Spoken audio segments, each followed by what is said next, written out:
The Thoroughbred is a magnificent animal, bred for speed, bred to compete, the sport of kings. Wow, West Coast has it by 6. It's the all-new Let's Go Racing from Parks Casino and Racetrack. It's action-packed and fun for the entire family. 3 of them are right together with 1 furlong to go. Let's Go Racing is brought to you by the Pennsylvania Thoroughbred Horsemen's Association. It's fun to see them run.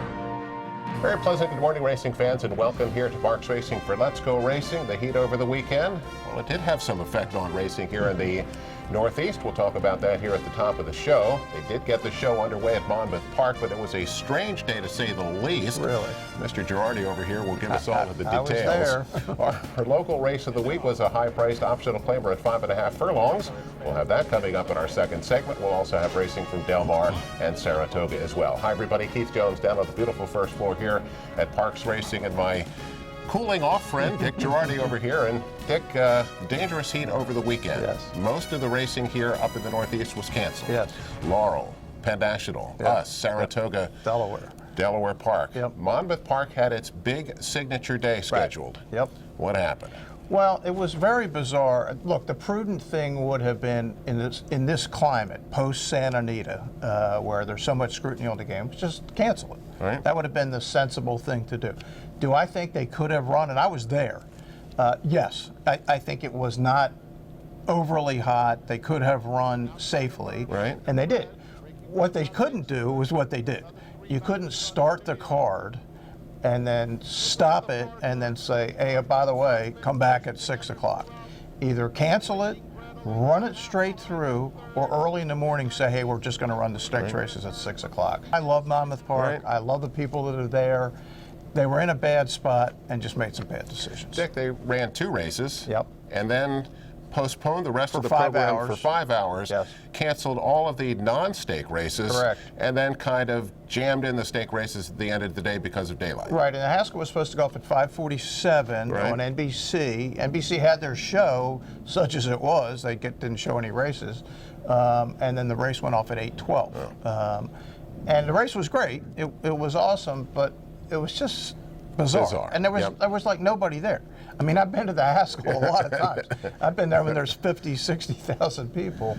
It was weird, but it's been a strange year in horse racing, starting with the Santa Anita thing, which obviously was not handled well.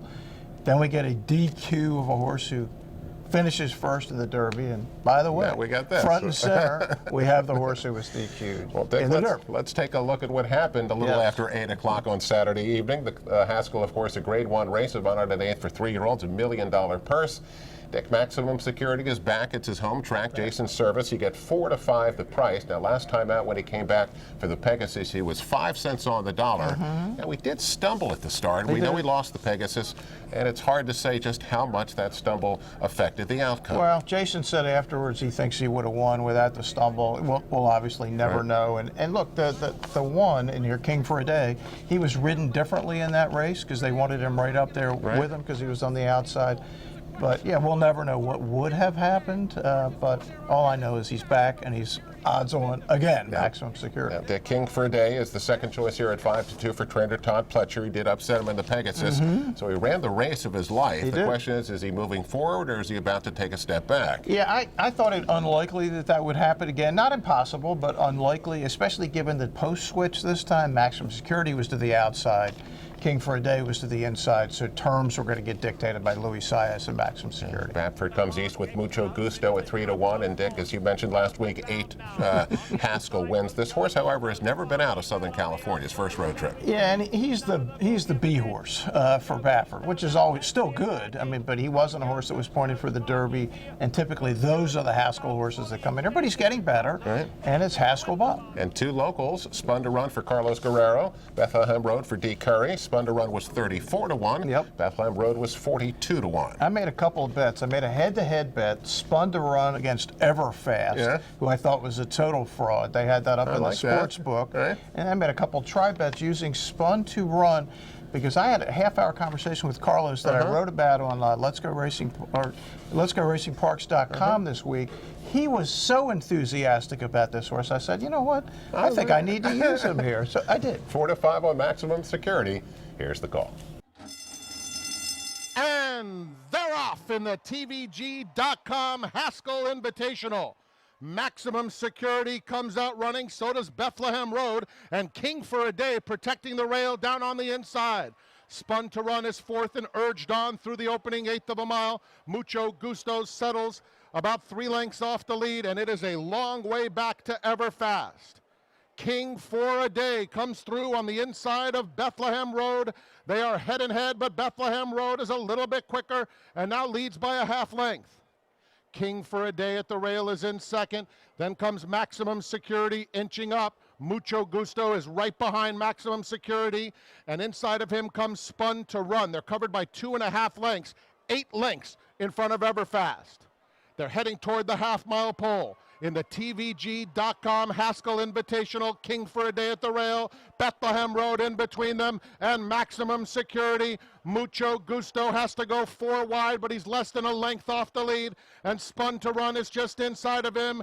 It's a dozen to Everfast, and now these two square off again. Maximum Security and King for a Day. Mucho Gusto joins the party with a big run on the outside. And now Mucho Gusto is right up to Maximum Security. King for a Day just checks sharply. Spun to Run, running a big race in third.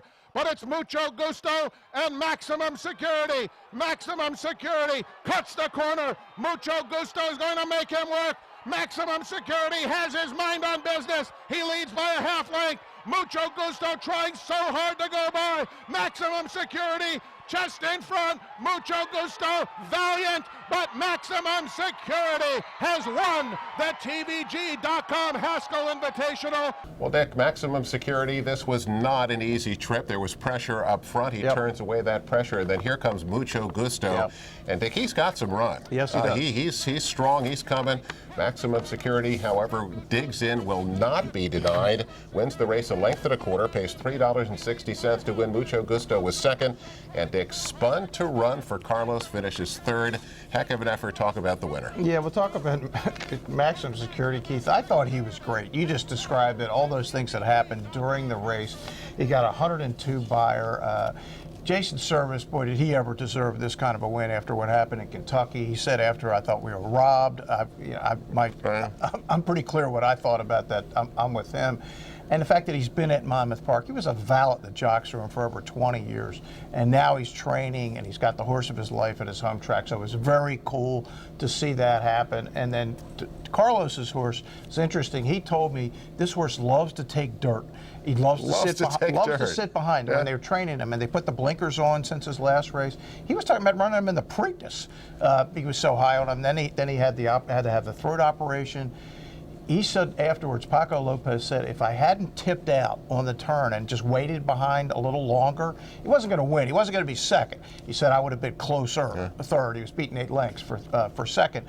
But I thought he ran great, and we'll see him next on Labor Day. He's coming to the Smarty Chance. Well, Dick, this is a big race for the Service family. For sure. And they were all watching, and here's more.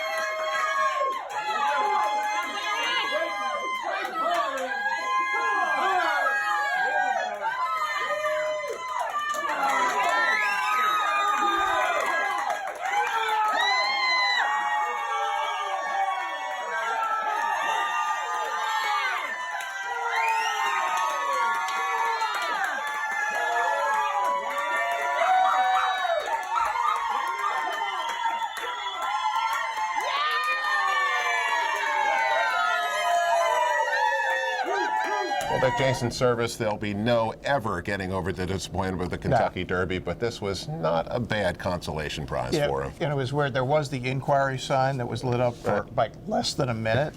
King for a Day steadied a little bit on the turn where he was next to Maximum Security, but he was already going backward at that point. And I said to somebody, there is no way. And I mean, think about it.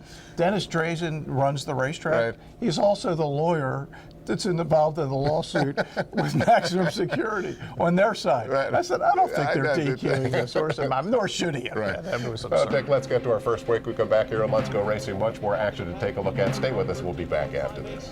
Guarana now dead even with Champagne Anyone as they turn for home. Looking to join the thrill and excitement of thoroughbred racehorse ownership? Pewter Stable can get you started. With more than 25 years of experience under the leadership of Greg and Kate DeMasi, Pewter Stable is one of the industry's leaders in racing partnerships, winning hundreds of races and millions of dollars at racetracks all over the Mid-Atlantic, including New York. No markup, no management fees makes our partnerships unique and affordable. We are Pewter Stable. Racehorses are pampered. Treated with care and loved. Nothing is more important than their health and their safety. We do right by them, And they do right by us. the hard-working folks Who proudly earn our living. In Pennsylvania's horse racing, and breeding industries. Horse racing is a lot of fun. but it's so much more. It provides tens of thousands of jobs Jobs and billions in economic impact each year. all across the Commonwealth. Horse racing in Pennsylvania. It's a winner.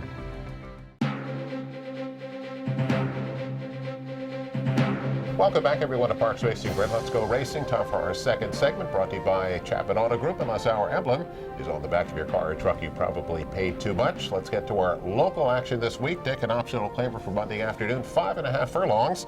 That second level allowance condition, or you can be in here for $35,000. George Navarro saddles the favorite here, number 6, Articulator. He always does well when he ships in here, 2-1 with Nick Juarez on board. And Dick, Articulator was a $50,000 claim back in October. Not a bad claim by our buddy Joe Bessaker. He won on Preakness Day, won an A other than allowance at 4-5. Came back with an okay second, beaten pretty badly, but the number dropped 10 points. So I'm not quite sure about Articulator. Second choice, number 5, Arch Cat, who's 5-2 for trainer Danny Velasquez. This horse has been terrific since coming here from the fairgrounds. He's already been claimed twice. Dick, just a brutal trip last time out, and still he almost won. Yeah, whatever could go wrong did go wrong. As you said, Keith's lost by 3/4 of a length. And this horse that likes to win, 8 wins, 24 starts. Local race, 5.5 furlongs. Here's the call. So Shane's Jewel past the 3 gates in front, 3/4 of a length. South Sea moving alongside second. Cozy Lover 2 lengths back at the inside. Room for Arch Cat, who comes on the outside, chasing by Halo. Extreme outside is 5th. Articulator, after a poor beginning, has not been a factor. South Sea comes off the turn, able to wrest the lead from Shane's Jewel. Arch Cat on the outside continues to close in. Cozy Lover back to 4th. South Sea has the lead. Shane's Jewel fights on. Arch Cat late bit on the outside. South Sea, deep stretch, continues to edge away. Well, Dick, we talked about Articulator getting claimed. We talked about Arch Cat getting claimed. Yep. Wait a minute. Hello. South Sea just got claimed. Hello. He wins off the claim at 7-2 for trader Phil Aristone with Angel Castillo up, wins 3/4 of a length, pays $9.80 to win. Number 2, Shane's Jewel runs a good one for second. Arch Cat was 3rd. Dick, South Sea is a pretty decent horse.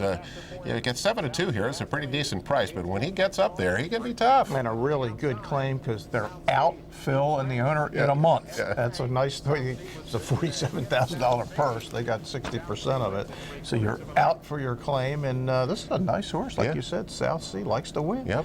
Couple in a row now. Up for our man Phil. Dick, let's get to some more national coverage up to Saratoga. It was the Coaching Club of American Oaks, which was scheduled for Saturday, but as we mentioned, they canceled, so they did. moved it to Sunday. The 3-year-old fillies at a mile and an eighth for $500,000. Number 1, Guarana is back for Chad Brown, 2-5 the price on this daughter of Ghost Zapper. Dick, she's only been out twice. She won a special weight, Yep. and then she jumped right into the Grade 1 Acorn, and she dominated that. Yeah, she crushed Serengeti Empress, who won the Kentucky Oaks, won the race by 6 lengths, got a 99 buyer. Now it's just a question, will she go a little further? And she looks like the speed on the rail. From a special weight to a 6-length winner to Grade 1. Chad Brown. Yeah, second choice, number 5. Point of Honor is 7-2 for trainer George Weaver. Dick, she won the Black-Eyed Susan, and she has almost never runs a bad race. This is an improving filly. Each race a little better than the previous one. 90 buyer last time, and the Black-Eyed Susan, as you said, the day before the Preakness. Guarana looked like she might be a star in the making. Here's the call. It's an honest pace for Guarana and Jose Ortiz with pressure from Champagne Anyone on the outside with 6 furlongs to go. Then off topic on the outside. Boxwood has the rail, and Point of Honor is last of this quintet. She's 4 lengths off of front-running favorite Guarana, who continues to make this pace. The half was 49.49 seconds. So moving along toward the far turn, her lead 3/4 of a length over Champagne Anyone. Then it's Boxwood on the inside of Off Topic. And Point of Honor continues to race at the back, just 4 lengths off of Guarana, who heads for the far turn, a half length on top of Champagne Anyone. Moving into that turn now. Off Topic is third, perched out 3 wide. On the inside comes Boxwood and Point of Honor at the back of the pack. 3/4 113.58. Guarana now dead even with Champagne Anyone as they turn for home. Outside of them, Off Topic is on the scene, and Point of Honor comes wide. They're into the stretch, and Jose Ortiz says, "Let's go, Guarana," coming down to the 8th pole, trying to hold this lead. It's now 2.5. On the outside, Point of Honor is running on in second. Guarana trying to get another 16th. Point of Honor running out of time and ground, and Guarana kicks away again. Well, Dick, Guarana not quite so easy this time. Right. She is going to get a test here in the stretch, and she also kind of veers to the right there. Off the left-hand whip, yeah. But anyway, they did leave her up. There was an inquiry, there was a claim of foul, but they dismissed it. She does get the victory, a length, $2.50 to win. Number 5, Point of Honor was second. Dick, Guarana's now 3 for 3 with 2 Grade 1 wins. Yeah, it'd be interesting to see what Chad does next. Will he go farther in the Alabama? Will he wait and maybe come here for the cotillion? To be determined. 92 buyer. Hard to get a big number because the fractions were so slow. And Jose said afterwards it was his fault. He shouldn't have hit her because she was already giving her best. She wasn't reacting. She wasn't tired. She was just reacting to, why are you hitting me when I'm already running as hard as I can? Dick, let's go to Monmouth, back to Monmouth Park for the big race for the handicap horses on Haskell Saturday. It's the Monmouth Cup, 1 mile and 1/8 for a purse here of $200,000. Number 3, Coal Front, is the 4-5 favorite for trainer Todd Pletcher. Dick coming off a race in the Met Mile last time out, back into the Grade 3 ranks here today. Yeah, this is easy to say after the race is over. I always kind of thought of Coal Front as a 7/8 kind of a horse, maybe a 1-turn horse. But I think Todd was saying, hey, this looks like easy pickings. Let me come down here and see if I can't win at 1 mile and 1/8. Second choice, number 2, Lemonade Thursday. It's 5-2 for trainer Arnaud Delacour. What do you think of the second choice? Yeah, I like the last race a lot at Monmouth. 99 buyer. If he can come back to that, he's going to have a real chance. 4-5 on Coal Front. Here's the call. Onto the backstretch they go, and it's the speedy Coal Front, well in hand. And he's in front by a half length to War Story second. Bal Harbor in the red cap is in third. Then comes Lemonade Thursday at the rail. He's still only 2 lengths off the lead. Moongate Warrior just outside of him, and another 3 to Zanotti. There's a half mile to go in the Monmouth Cup. Coal Front has been there every step of the way. Maintains a 3/4 length lead, and he's now asked to quicken and does so. Coal Front the leader. War Story continues to press him in second. Bal Harbor inching up a closer third. He's making a nice move on the outside, in fact. Suddenly, Lemonade Thursday is under serious pressure. Moongate Warriors outside of him, and Bal Harbor has run right to the front with a 1/4 mile to go with a nice burst. War Story is trying to stay with him as Coal Front drops back to third, and then comes Moongate Warrior. They're a furlong from the finish. War Story, a tenacious customer on the inside of Bal Harbor, and it's an absolute thriller in the Monmouth Cup. Bal Harbor or War Story. Bal Harbor, War Story just won't surrender. He keeps coming back for more, and War Story outfinishes Bal Harbor. Well, Dick, it looks like Bal Harbor is looming as the winner here. Yes, indeed. However, War Story has got to hang tough, do you say? On the inside, he was really tough, Dick, and came back, fought all the way to the end, ends up winning it by a head. 7-1. The price pays $16 to win. And Dick, when War Story decides to show up, he could run a big race. You know what? He's an amazing horse. You don't think of him as like winning that often. He's 7 now for 35, but he's closing on $3 million in earnings. And I actually forgot this.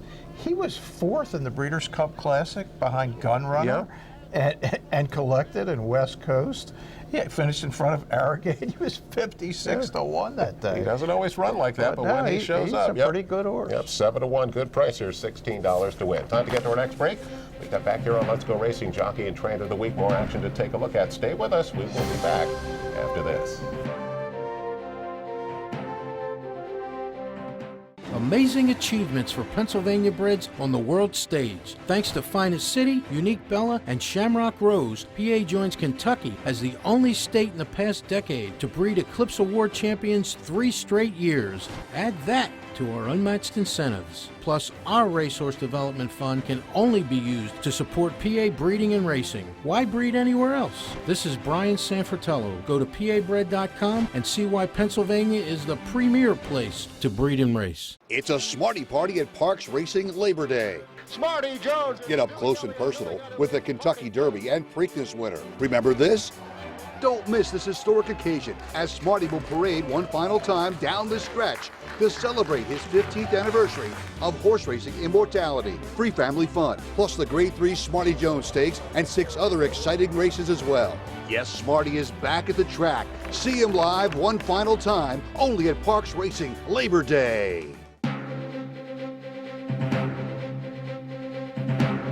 Welcome back, everyone, to Parks Racing for Let's Go Racing. Time to give out the weekly awards brought to you by the good folks at the Turning for Home program. We've told you about their website. Log on today at turningforhome.org. Jockey Ruben Silvera, about 4th in the jockey standing. We mentioned Angel Rodriguez. He was 3rd. Yep. Let's go to the 4th guy. Ruben Silvera continues to just have a terrific season. He's our jockey of the weekend. How about our man Carlos Guerrero? 34-1. You finished 3rd in Grade 1 race. Yeah, let's give it to him. Yeah, and this is, I'm telling you, he is really high on this horse, and nothing he saw Saturday. Keep in mind, that was his first race in 4 months. Right. To run that well against those horses. He'll be here in the Smarty Jones. He ain't going to be 34-1 that day. Carlos Guerrero, our trainer of the week. Let's get to race recap. Back to Monmouth Park, the Grade 3 Molly Pitcher. Dick, Midnight Beast, who is 1-9 here for trainer Steve Asmussen. She's unbeaten this year. And Dick, the rail's going to open up, and here she comes. Yeah, it was a little scary for the people who dove into the show pool. 498,000 out of 540 on Midnight Bisou, but she finally got through, and when she did, she crept right up the rail. It was only a 92 buyer, but because of the pace and the way the races run, it was really hard for her to run much better than that. But she's the leader in that division for sure. $2.10 to win. Dick, the Grade 3 matchmaker on the grass. Fillies and mares at a mile and an eighth that ended up getting scratched down to a field of 3. There's 3 runners. Number 6, Competition of Ideas, is 2-5 for Chad Brown. And Dick, she can't lose, right? She actually can lose, as it turns out. And Chad Brown is in a lot of 3-horse races, but Joe Bravo kind of waits a little too long, and she's not going to get there. No, she's not. It's going to be I'm So Fancy at 9-5 by a neck to pay $5.80 to win. And finally out to Del Mar, it's the Eddie Reed. We're on the grass at 9 furlongs for $250,000. Last year's winner, Catapult, is the 3-2 favorite. But Dick, here comes Bowie's Hero at 3-1. He's going to get himself another graded win. Yeah, Catapult's 2nd in the Breeders' Cup Mile, 2nd in the Kilroe, but was no good here at all. And Bowie's Hero is going to roll right on by for Phil D'Amato. Such a good turf trainer out there in Southern California. 3-1, you get $8.80 to win. Let's take a look at Ion Racing. What's going on this weekend? How about up at Saratoga, the Jim Dandy? Looks like War of Will going to square off with Tacitus. Yeah, it's going to be a really strong rendition of the Jim Dandy, and of course, then we'll set up for the Travers. And I should mention that the plan for Maximum Security is to train up to go to the Travers. Right. Jason's planning to send him up to Saratoga, but if he doesn't like what he sees, and it was a really hard race in really hot weather, he'll wait, and he'll wait for the PA Derby. He's not going to run in both, but it'll be one or the other. Right now, he's planning for the Travers. And out at Del Mar, there's a couple of Breeders' Cup winning. Your ends, Grade 1 Bing Crosby Sprint, and the Grade 1 Clement Hirsch for the ladies. Time to get to our final break news and notes. We'll wrap it up after this. It's a Smarty Party at Parks Racing Labor Day. Smarty Jones. Get up close and personal with the Kentucky Derby and Preakness winner. Remember this?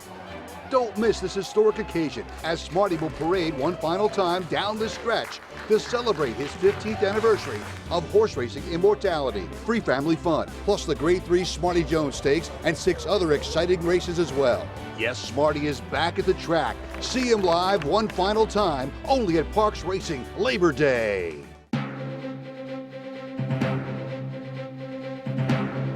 Welcome back, everyone, to Parks Racing for Let's Go Racing News and Notes. Our final segment brought to you by Pewter Stable. Log on to their website at pewterstable.com. Become an owner today. Chris Casella, Dick Girardi, Keith Jones. And Dick, we talked about it a short time ago. The great sire Jumpstart recently passed away. And those big sires, you got to respect them because they have so much to do with the game. Yeah, he was at Northview, and he was certainly the best stallion in Pennsylvania for quite a long time, and he will be missed for all the breeders that love to breed the Jumpstart in the state. Well, here's more with our friend Bruce Casella. Jumpstart was impressive as a racehorse, breaking his maiden at first asking. In 2001, he won the Grade 2 Saratoga Special. Here comes Jumpstart, who's coming to him. Heavyweight champ trying to last. Jumpstart nailed him at the wire. Then a second in the Grade 1 Champagne Stakes to Officer. But his brilliance was cut short soon after, retiring because of injury. Sadly, the son of AP Indy was euthanized due to complications from colitis at the age of 20. It's a terrible feeling. Yeah, drive in every morning, expect to see him in the paddock here beside me, coming up the hill. Most mornings he come over to the fence to greet you, see what's going on, maybe get a carrot or something. So it's hard. I mean, we hope he'll be here to retire here and finish out his days, but that's horses and that's life. Jumpstart was also impressive as a sire, standing at Northview Stallions in Peach Bottom, Pennsylvania. He sired 69 stakes winners and 24 graded or group winners since he began his stud career in 2003, led by multi-millionaire Prayer for Relief. And Prayer for Relief to win the Cornhusker. Jumpstart was a leading sire or runner-up in the Mid-Atlantic 9 times since 2009. Jumpstart's been one of the most influential Pennsylvania sires that contributed to the development of the Pennsylvania breeding and racing program. He's been the one real staple stallion in the state, and he's led the breeding program over the past 5 years. He's really moved this program along, and you can see that by all of the newer stallions that have come into Pennsylvania over the past couple of years. He's the flag bearer here. Even in his legacy for the next few years with the offspring he's bred in the last couple of years, he'll still be around. He'll be a big loss to Pennsylvania in general. Back at his stall, his nameplate is still attached, his peppermint ready to be unwrapped. You see, Jumpstart was loved by the folks here at Northview, a stunning reminder of just how fragile these horses can be. It's kind of an empty feeling. I mean, me personally, he's been here before me. So, you know, walking into the stallion barn over there and looking over and not seeing a horse in that stall is just, you know, it's just eerie. To have a horse like that who's just been producing runners for that long, I mean, it's an honor. The Mid-Atlantic region will be lucky to get another horse like that ever. What was his personality like? My wife actually was going through photos, and I found a picture of sitting over at the fence here with him and me and my son, who at the time was 3 maybe. And you know, my son's petting him. I mean, how many stallions I wouldn't bring my son up to the fence of any of the other stallions, put it that way. You know, he could be fresh, but you know, he was gentle. He was a gentle giant. The name Jumpstart and his progeny will forever be remembered here in Pennsylvania. Well, Dick, it's hard to replace such terrific sires like Jumpstart, but maybe somebody will be able to step up and fill those horseshoes of Jumpstart. Dick, we're getting close to our August break. We've moved Pennsylvania Day at the races this year. It's going to be Saturday, August 3rd, a huge day for the Pennsylvania breds. Then we're going to race on Monday and Tuesday up to August 6th, and then take our August break. Yeah, and then be back Labor Day weekend when it's really going to get hot here. So we got Smarty Jones Day on Labor Day, and Smarty Jones himself, and then of course the PA Derby and the Cotillion later in the month. Come out, enjoy the live racing, enjoy the simulcast right here at Parks, and we'll see you next week on Let's Go Racing.